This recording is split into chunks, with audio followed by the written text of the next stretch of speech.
Hey everybody, so this is a challenge lock I made. It's based on an EZSet, and this is the key. And this is a zero-bitted Sargent lock.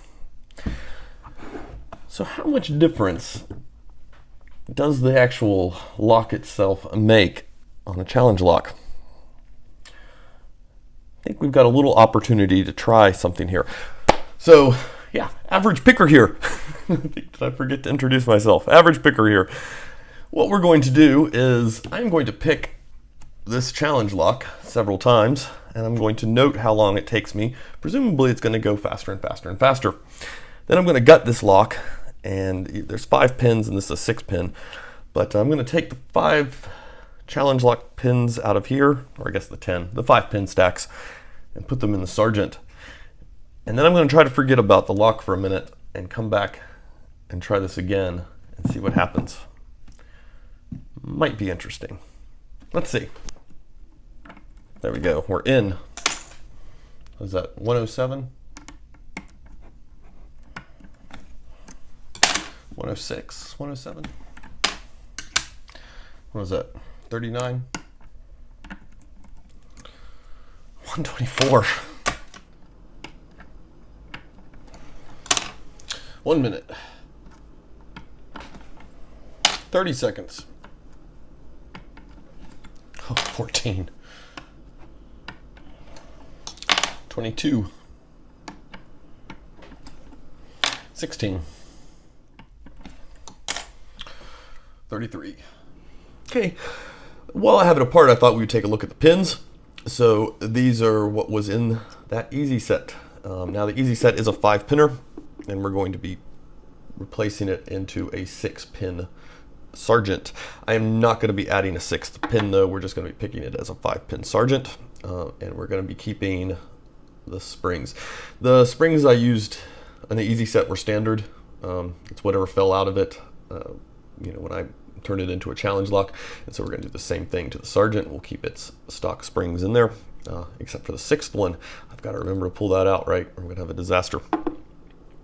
So there you go. You can see what we've got going on. Standard in 5, and then basically cut some serrated elements just in case we get an overset. And little T-pin element guy. This is kind of an experimental pin. I don't think he's working too well. Just nice little serrated pin, very deep spool. I say a deep spool, but it's a deep spool for me. I don't normally cut my spools that deeply. And this guy. And I will say at rest state, should we show what they look like at rest? For thoroughness, we probably should. Okay, so here are the pins at their at rest state in the EZSet. And you can see they all pretty much sink in and use the entire element of all the pins. This is sort of the outlier, and it was meant to sit right where it is there. Oops, lost him. But yeah, so there we go. Well, we'll take a look too and see what they look like in their at-rest state in the Sargent core as well. Figured I would show what the key pins look like down in here. These key pins are just from a grab bag. They're not necessarily for a Sargent or for an EZSet. It's just one of those things on eBay where you buy a pound or 2 of pins, and who knows what they're from. I can tell you though, right now, key pin 2 is probably the tightest of the key pins, and key pin 1, just from the way it fell in, seems to be the loosest of the key pins. Okay, and here we are with them loaded, with the drivers loaded, and it's at rest state. And this is feeling a little troublesome. You can see this guy is sitting flush. I'm not sure what we're gonna do about that. I really like. It's gonna definitely eliminate having to pick that pin, but it's also gonna mean my spring is gonna be sitting pretty much dead on the core, and that's never good because you run the risk that it could grab the spring and pull it around. Oops. But it's interesting because it is sitting so much deeper looking, while 2 It's pretty much sitting just how it was in the other one. It's not really sitting any deeper. But, you know, could just be size of the pins or something. I don't know. Because they're all different size drivers. So, yeah, there we go. That's going to be a potential problem point that is going to throw this test off if I'm only having to actually pick 4 pins. But you know what? Let's move on and see what happens.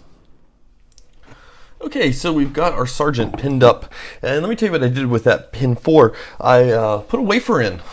So I think it was Albert Labelle. It might have been Bears Back, but I'm pretty sure it was Albert Labelle. He had sent me these a while back, and these are basically little Sargent Master wafers. And I only added one, and it's this smallest size. What are those? 0.039. And I put it in between, on top of the key pin, so between the driver and the key pin. And the reason I did that, even though I'm introducing a second shear line, it's so little, it puts that pin back into play and it'll pretty much be there. I had contemplated putting it on top of the driver just to block the spring, but I thought, you know what, I'm just killing off pin 4 completely that way. So I'd rather have a potential second shear line that's just really, really close to the main one than just not have a pin at all in there. So let's start picking, see what happens. In at 56. So it's getting late, and I'm afraid I may have picked this lock, not as a Sargent, but just those pins in general, a little too much in one go. I'm feeling really in the groove, I guess you could say right now. So what I'm going to do is put the rest of this video off. So I've done 2 picks already. I'm going to go to bed, go to work, come back and do another, I don't know what, 8 or 9 picks on it, and then we'll get some averages. 54. 105. 104. 101.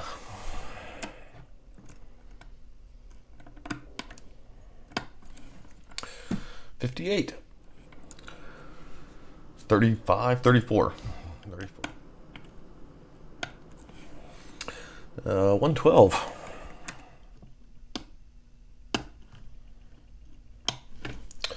29. 34.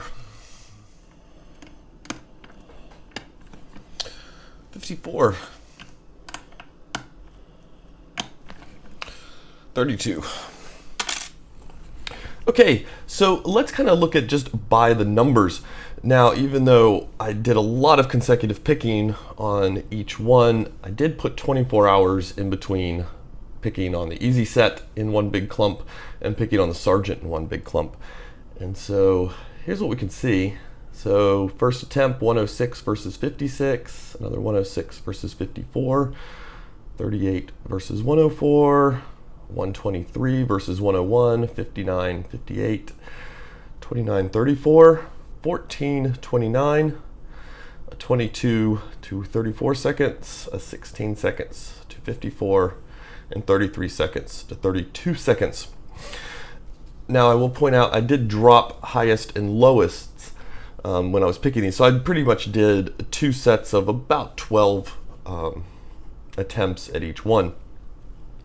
I had a 14-second pick on the EZSet that I dropped, that being the lowest, and I had a 2-minute something pick on the EZSet, which I dropped, but this one was a real outlier anomaly.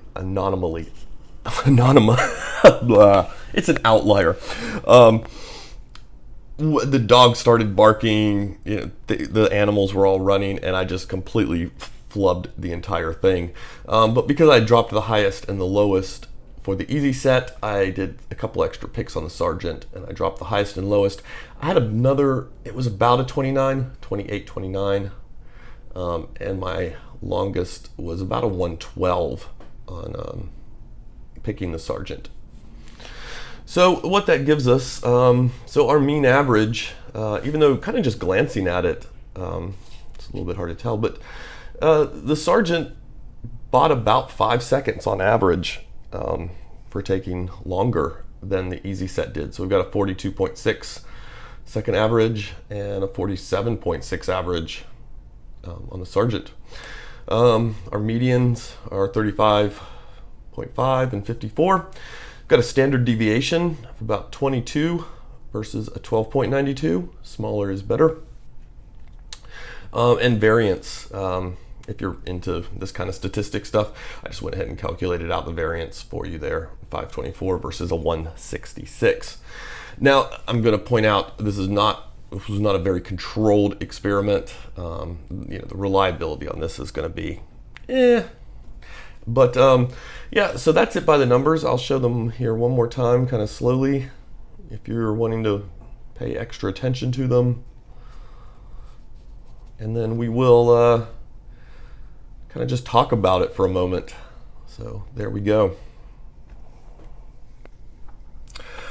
Okay, so like I said, this was not like the most controlled experiment. And those numbers, there's a few seconds kind of variation here and there, because all I was doing was I was timing it using the recording timer, and I was not being very specific about how much time it was taking me to actually get the tools up and get them in the lock. And then once I had a turnover, I'm recognizing the turnover, and then I'm looking to see what time it is. So there's a few extra seconds padding probably on that to what a lot of those picks really took. I think you'd be safe to subtract 2 or 3 seconds from each of those numbers if you wanted to. And it might be a little bit more accurate that way. So that's for what it is. The Sargent, of course, we see on average bought us about 5 seconds more. I don't think that's real indicative though of the Sargent in a stock configuration. I mean, obviously the pins were not designed were probably more designed for an EZSet, just because they were, crap pins like you buy, you can get like 2 pounds of pins off eBay, and that's where those pins came from. And so we're affecting the tolerances of the Sargent by taking their pins out of it. So you've got to kind of take that into consideration. I tell you now too, the Sargent I think is in general, in stock configuration, a more difficult pick. The tolerances are just better. It's a lot more sensitive to tensioning. With those challenge lock pins in the Sargent was a lot snappier. There was a lot more feedback than when it's all just standard pins as stock. Where the EZSet, that's a lock you could really train somebody with or teach them to lock pick on. There's, even without the challenge lock pins in there, there is just you can feel it pretty well of what's going on. You can really feel when the pin's set. You don't really run a risk of oversetting, which you kind of do on the Sargent. Sargent's much easier to kind of mess it up, I guess. Anecdotally, I have not picked a whole lot of Sargent challenge locks, but I will say the ones that I have picked, the Sargent challenge locks I have picked, they all have been snappier, and I would dare say easier. I mean, I kind of hate to say that, but there's something about changing that.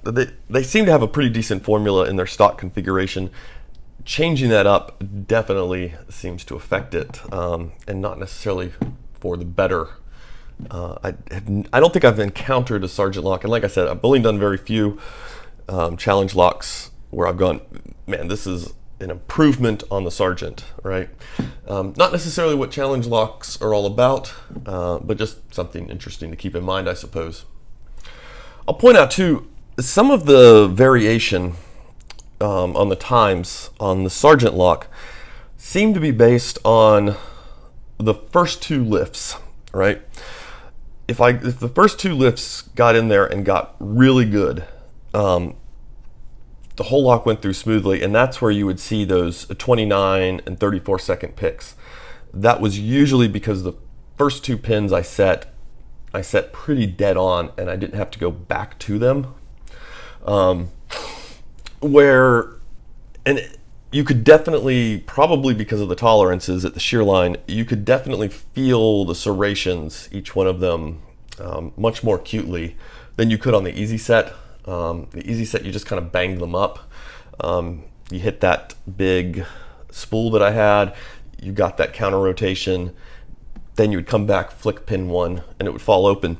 The Sargent, it was a little bit harder to tell sometimes if I had gotten one of those serrated pins actually lifted all the way, or if I was sitting on a serration. And I wouldn't notice a lot of times until I had gotten to the point of hitting the spool. And usually I had to hit pin 1 a little bit. That would knock me into the spool. Then I could come back and I would know, okay, it's either going to be pin 1, 2, and then 1, or just pin 1, and that's going to cause the Sargent to fall open. So that's kind of what I discovered. Weirdly to me anyway, I'm not a big fan of binding order. I like it more as binding suggestion. Especially with challenge locks. I don't think the binding order is all that strict in challenge locks. But it was interesting to me because what I had learned from picking the EZSet about those pin stacks, what I had learned from picking those pin stacks counterclockwise on the EZSet generally applied to picking those pin stacks clockwise on the Sargent. And I don't know, I think that's a little bit interesting for whatever reason. It's just, So I definitely had some knowledge transfer over, and undoubtedly in every case we were ending on pin 1.